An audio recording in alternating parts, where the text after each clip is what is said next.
aí pessoal, tô aqui mais uma vez para falar de Baki. E sim, a gente vai falar sobre por que Itagaki tá fazendo tanto spin-off, tanto Baki Gaiden. Por que essa quantidade avassaladora de Baki Gaidens vindo aí, de exploração do universo de Baki, de crossover com outros universos, com outras obras, mudanças na história, mudanças na lore, retcons, tanta coisa tá acontecendo com o Baki. Por que disso tudo?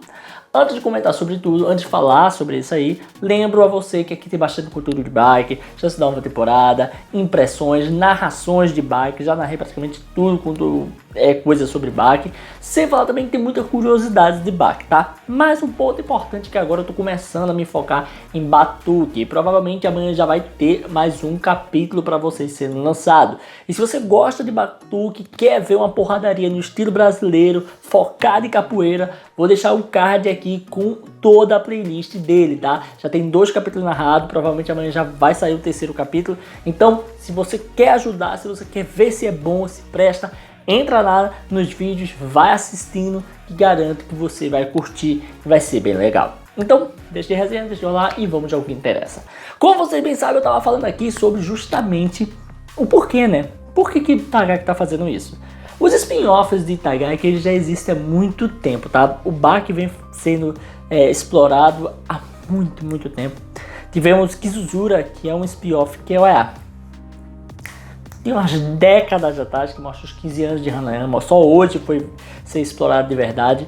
Depois a gente teve outro spin-off, que é o spin-off Kenjin, que é do Doppo, que explorou um pouco do passado de Doppo, mas rapidamente ele foi cancelado, só conseguiu um volume. Parece que a galera não curtiu tanto a ideia lá no Japão, então já que não curtiram tanto, cancela aí. E eu acho que é uma coisa estranha, né? Porque na época em si que ele fez o Kenjin, pô, parecia ser algo tão interessante e importante, porque tinha Yuichiro Hama, cara. Tinha um avô, o pai de Yujiro. Hoje todo mundo clama por alguma coisa relacionada ao pai dele, só que o mangá que tinha a aparição dele, que provavelmente o Doppo iria conversar com ele, tinha mais contato com ele, ou aparecer algumas coisas sobre ele, não tem mais, foi cancelado, então não faz muito sentido o que aconteceu ali.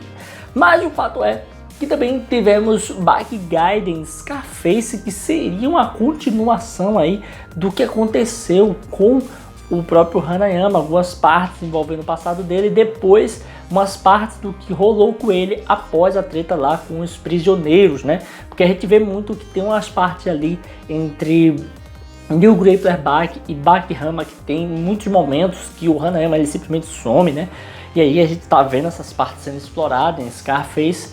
E outros lugares também temos outras obras de spin-offs que foram lançadas, em formato de spin-off, mas depois foi retirado do spin-off e colocado como saga principal. Uma delas é tanto a luta de Antônio Igari versus o Toba. Essa luta em si ela é o final de Grappler Baki, mas ela era um Gaiden spin-off, então ela foi colocada. Depois a gente teve aí Love Story, ou pelo menos Love Saga, eu acho que é assim que chama, Love Saga, a saga que era focada no Baki perdendo sua virgem, e ali com o Zoe e tal, tudo isso, toda essa exploração de que ele ficar mais forte por causa daquilo e tal, tudo isso é abordado nessa saga, que depois virou algo do cânone, e também teve a outra versão feita do mangá, que já vem com ela inclusa, então você não tem que comprar um separado, inclusive o próprio anime foi adaptado.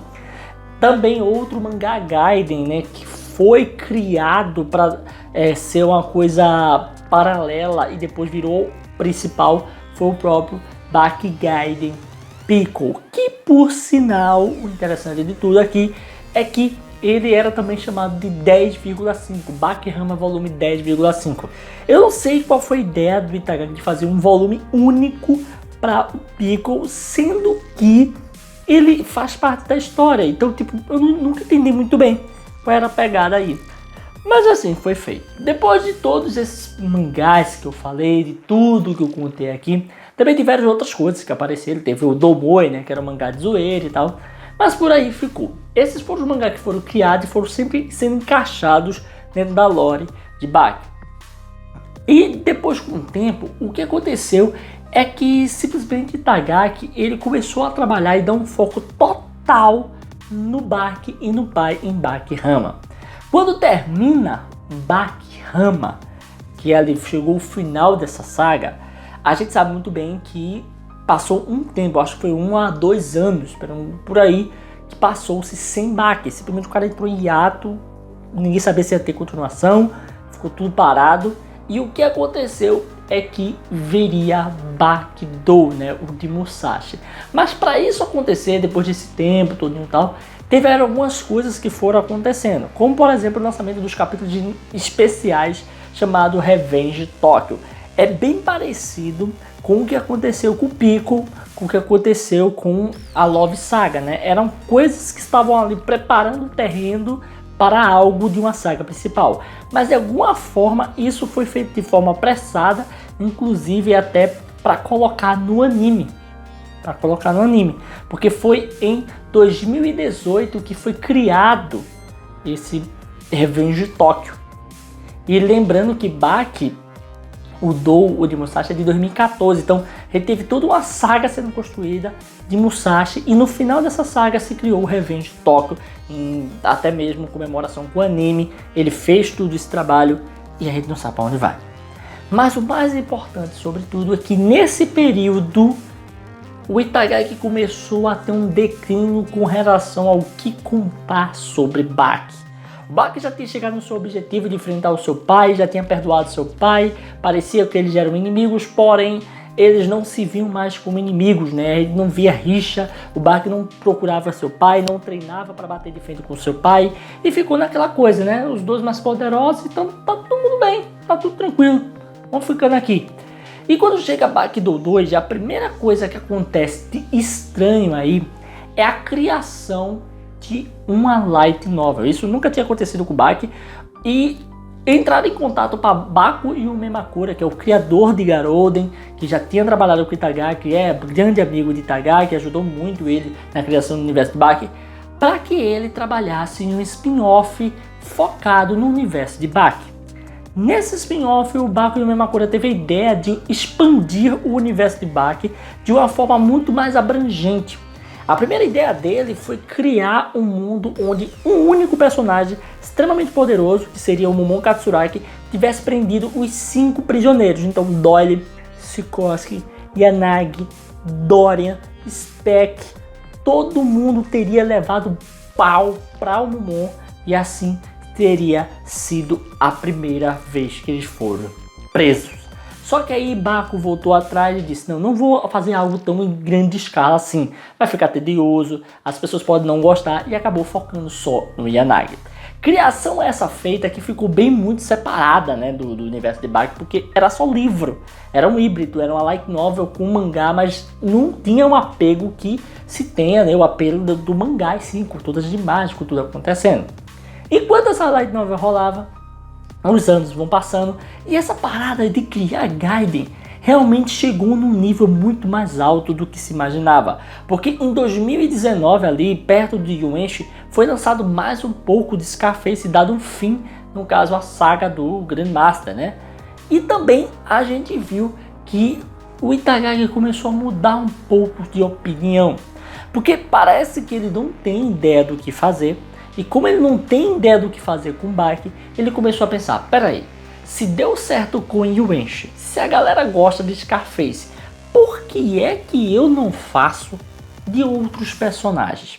A primeira coisa que aconteceu é devido, né, à falta do Hetsu. O Hetsu era um personagem muito importante, inclusive o próprio Itagaki fala isso, que as pessoas gostavam muito, os japoneses tinham um apreço muito grande pro Hetsu. E o que aconteceu? Um cara que fazia charge teve uma ideia, uma zoeira que botou Hetsu renascendo no mundo de fantasia, só como uma brincadeira. E isso levou a chegar no Itagaki.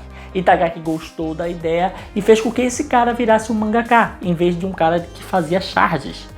E esse cara também começou a trabalhar com outro cara para fazer o roteiro e o Itagaki aprovou. Só que veja bem, cadê o Itagaki nessa história? Ele só estava supervisionando, ele não estava fazendo nada. Inclusive, olha o que acontece, Hetsu Isekai começa a ficar mais famoso que o Bakidou. Começa a gerar mais dinheiro, começa a vender mais.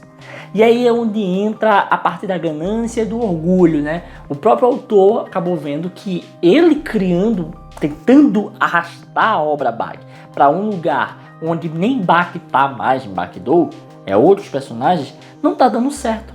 Por que não criar outras histórias onde eu posso focar em outros personagens e não tenho que continuar a história de um personagem sem que eu tenha um rumo certo para trilhar? Porque ele não quer botar outros personagens como protagonistas na obra principal, mas também nem usa o protagonista. Não sei o que ele está querendo fazer.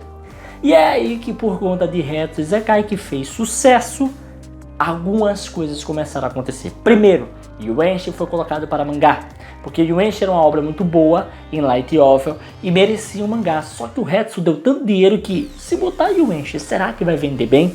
Inclusive, eu não vi nenhuma menção de Yuenchi vendendo bem, tá? Só o Hetsu realmente que tinha ali grandes vendas. E aí, Yuenchi começou a ser feito como mangá. Só que o Itagaki começou agora a querer escrever. É muito raro ver ele escrevendo, só em Scarface que isso aconteceu. E aqui ele começa a escrever. E ele tem a ideia brilhante de criar Gaia Cross para contar uma história de comédia, coisa essa que ele não é experiente. O único mangá que ele tem mais próximo disso é o Make Upper, que é o mangá do maquiador lá, que é interessante pra caramba. Depois eu posso trazer alguma coisa sobre ele. E nessa hora ele viu, eu vou escrever e vou chamar alguém para estar desenhando. E ele fazendo isso, ele começou a galgar mais público, mais crescimento da sua obra, e agora não é outros que estão fazendo dinheiro com a sua obra, é ele mesmo que está fazendo dinheiro com a sua obra. Da mesma forma que ele também inventou de fazer Bakigaiden Shiba. Não voltou para Scarface, mas voltou para Shiba, onde ali ele começou a aprimorar Shiba. Já saiu o capítulo completo por sinal, talvez amanhã já traga ele alguns comentários, mas o fato interessante sobre tudo é que você vê que o universo de Bach está se expandindo pelo simples fato de que o autor ele está começando a entender de que dá para deixar na mão dos outros. Não em que existe o narrativo. O narrativo ele já até fez. Baku Mimakura pegou o Yuenchi e o outro cara, o Ishiro, alguma coisa, Ouro, sei lá, fez o Hetsu Isekai. Mas a questão é que ele pode escrever e os outros desenhar. Isso demanda menos esforço e ele pode ali estar usufruindo de sua carreira. A história foi longa, vocês viram como tudo aconteceu, mas no final das contas, o motivo de ter tanto spin-off assim de Bach é porque o Itagaki não sabe para onde ele ainda quer levar, ele ainda está preparando o que ele quer fazer com o Bach, ele está perdido ainda. E segundo, porque escrever dá mais tempo para ele focar nas outras coisas, né? No que ele pode fazer aí e também sair, ir para eventos e tal, e não ficar tão pressionado com o Bach em si. E por último motivo é porque o orgulho fala mais alto, né? Como é que pode Hetsu Isekai, um mangá de um chinês, fazer mais dinheiro do que Bakidou 2? A obra que eu escrevo, o spin-off fazendo mais dinheiro. Como é que pode? Não. Eu vou fazer spin-off agora. Vou fazer logo 2. E fiz logo 2 para poder expandir mais a obra. Eu creio que sim. Essas são as motivações dele. Eu quero saber a opinião de vocês. Vocês acham que foi realmente envolvendo esses 3 pontos? Um pouco de orgulho, um pouco também da possibilidade de crescer a obra e manter ainda o tempo livre dele, né, para não se esforçar tanto, entre outras coisas, né? Mas enfim, é isso aí. Se você curtiu esse vídeo, dá aquele like, comenta, se inscrever e ativar o sininho para estar recebendo notificações do vídeo que eu postar aqui todo dia. Tranquilo? Valeu, galera. Fui!